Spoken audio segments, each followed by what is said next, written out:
Assalamualaikum warahmatullahi wabarakatuh. Selamat berjumpa kembali di podcast Bapak ke Semarang, disiarkan langsung dari Jalan Pahlawan nomor 1 Simpang 5 Semarang. Alhamdulillah pada pagi hari ini menjelang siang kita kedatangan tamu yang luar biasa, Bapak Kepala Bapakes Daerah Istimewa Yogyakarta.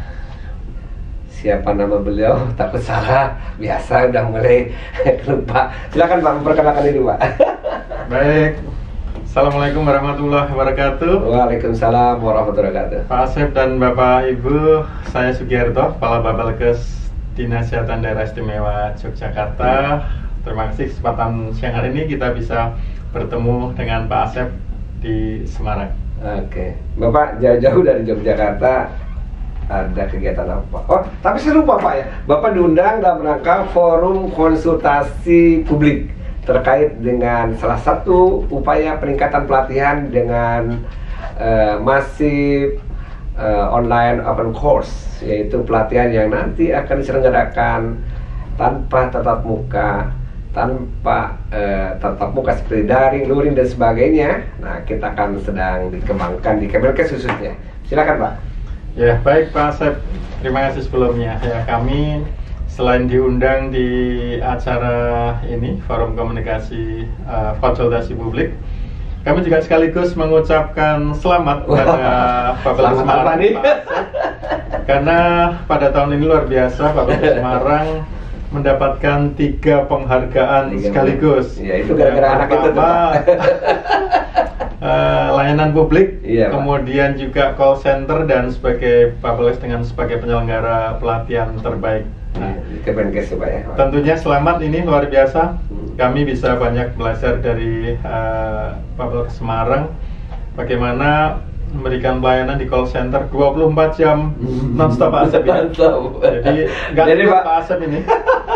Nanti Bapak cepat telepon aja ke call center kita. Iya betul ya. Jam 24 jam. Nanti kita coba jam 11 malam Pak Asep. jam 2 malam juga saya kontak. Oke, nanti kita coba. Luar biasa tadi ada call center yang memberikan pelayanan kepada pelanggan, pada masyarakat selama 24 jam non-stop.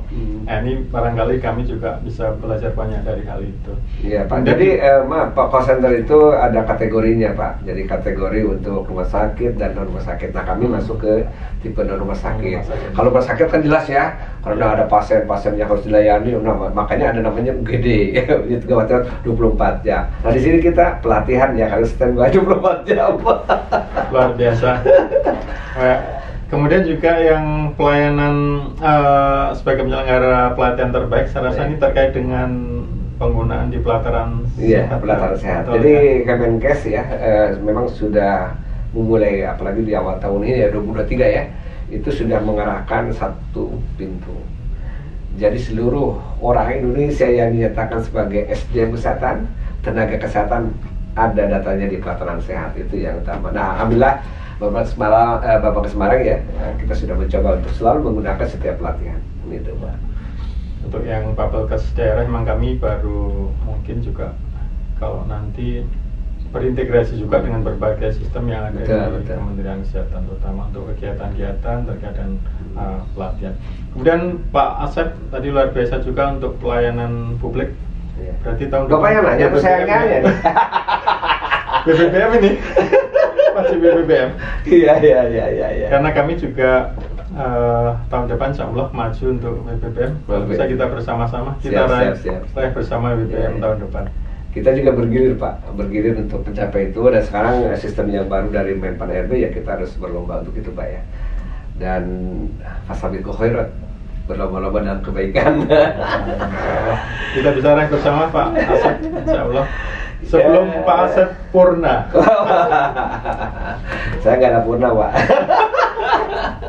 Purnawirawan. Pak Gianto, berapa orang yang datang ke sini? Kami bersama-sama teman-teman ini ada 5 orang. 5 orang ya. Selain tadi terkait dengan pelajaran emosi juga, mungkin teman-teman kami ikut melihat apa yang ada di Semarang yang barangkali bisa kami implementasikan di Bapakes Yogyakarta. Karena kami melihat fasilitas di Bapakes Semarang tentu jauh lebih memadai, jauh lebih baik, sehingga ada beberapa hal yang perlu kami kaji dulu di Jogja. Kita memadai, nanti Bapak lebih memadai loh. Karena Bapak juga dapat dana alokasi khusus kan, kalau kita nggak dapat tuh. Pak, untuk pelatihannya sekarang terbanyak dari mana Pak?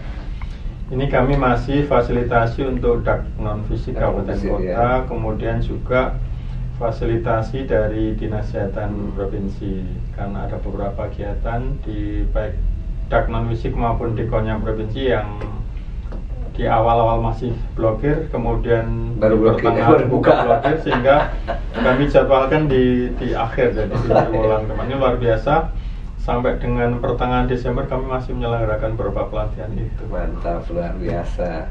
Bintang itu bagus buat jenderal, tapi buat kita bintang itu blokir. Ya, tapi insya Allah kami bisa fasilitasi semua. Walaupun dengan nafas yang sedikit terengah-engah, tapi alhamdulillah insya Allah semua bisa berjalan dengan saya percaya sama Pak Gi ya, Pak Sugianto. Orang hebat. Pak Gianto, terkait dengan pelatihan DAK yang terbanyak, pelatihannya apa Pak? Kami rata-rata dari kabupaten kota itu hampir sama proporsinya, dari jenis satu pelatihan dengan pelatihan yang lain tuh ada 7 sampai 9 jenis pelatihan ya, mulai dari PD3I, kemudian sanitarian dan lain-lain. Saya rasa komposisinya hampir sama di masing-masing kabupaten kota, dan alhamdulillah dengan berbagai drama dan kendala-kendala tapi semua insya Allah bisa berjalan. Kalau ada permasalahan kecil yang sudah BUD sekarang ya? Alhamdulillah kita PLUD, sehingga dari sisi pengelolaan keuangan sekarang banyak alhamdulillah sekarang ini lebih luas ya barangkali gitu. Ya. Kalau Widya Suara di sana berapa puluh Pak? Nah inilah yang menjadi kendala kami. Saya rasa mungkin di tempat lain juga sama ya, kendala keterbatasan SDM, karena di 2022 kemarin kami kehilangan 7. Bukan kehilangan. Jadi tiga purna, 2 diantaranya Widya Iswara, sehingga dari 5 Widya Iswara tinggal sekarang 3. Dari 3 ini kami mengupayakan merekrut kembali, karena PLUD tadi diperbolehkan untuk merekrut untuk kegiatan bagi WI yang sudah purna. Jadi kami rekrut 3 WI yang sudah purna, termasuk WI yang dulu mungkin pernah di Babel ke Semarang. Oh gitu ya. Udara. Oh iya. Kami ambil kembali untuk ya, dekat ke lokasi rumahnya ya. Kebetulan tinggal di Jogja, dan dua WI kami yang sudah purna 2 tahun yang lalu, juga 1 yang terakhir tahun ini, mereka masih bersedia untuk membantu kami, terutama ya untuk sebagai pengendali pelatihan MOT, dan juga sedikit mungkin ada memberi materi-materi juga. Nah, saya bisa mengambil juga di sana ya. Insya Allah. Baik Pak, ini selamat ya, Bapak banyak sekali aktivitas yang mungkin dengan adanya kebijakan baru ya terkait dengan pelatihan. Untuk Dinas Kesehatan Provinsi sendiri yang banyak dilatih apa Pak khususnya? Dari Dekon Pak ya? Iya, sebagian besar Dekon dari kegiatan diklat teknisnya, terutama dari program di P2 sama Kesmas itu luar biasa banyak, Dekon sama Diakan non fisik juga, tapi banyak Dekon yang semula di Bintang itu Pak Asep, dan karena ini kalau sudah punyanya Dinas Kesehatan ya ini sama juga dengan ketugasan kami di Bapal.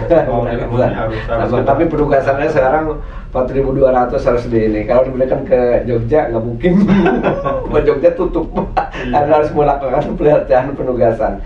Bahkan kami pun bekerjasama dengan Poltekkes Pak untuk melakukannya, dan Poltekkes diharapkan oleh pimpinan juga menjadi lembaga pelatihan juga di dalamnya ada Pak. Ya, walaupun sudah mungkin juga dengan terbantu juga beberapa lembaga yang sudah terakreditasi ya, paling tidak mengurangi beban pelatihan yang lain.